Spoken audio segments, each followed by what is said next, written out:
Ayun. Galing Muntinlupa, kalalabas lang yan. Sa labas ba kayo? Sikat pang Muntinlupa eh. Ito yung senaryo. Nasaan yung cellphone kanina?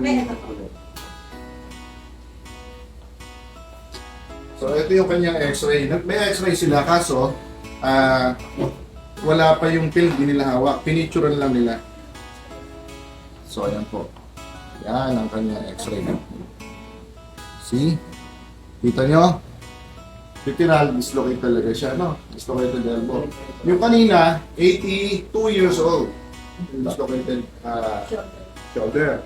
Yung dislocated elbow naman ngayon, si ma'am, ilan taon na po kayo? 73, batang-bata pa.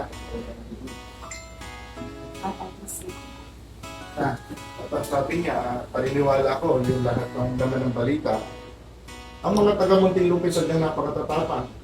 Hindi ba doon yung hangon lahat ng matatapos sa kanya-kanyang lukat doon dinadala? Out ba? Oo. Ma'am, maaari po ba?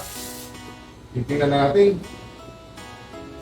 Sa sobrang kaba, hindi na magat yung lola ko na ito.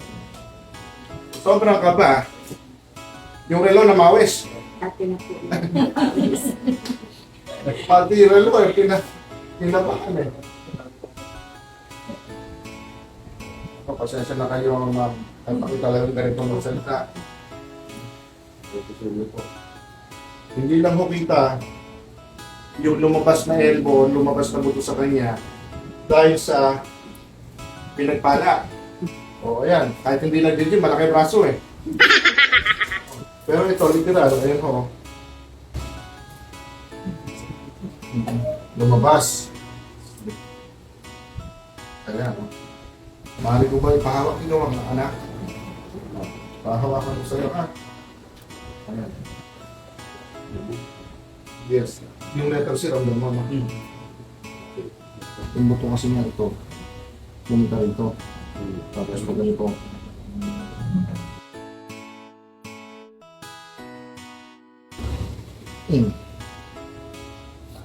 Oh my God! Wow!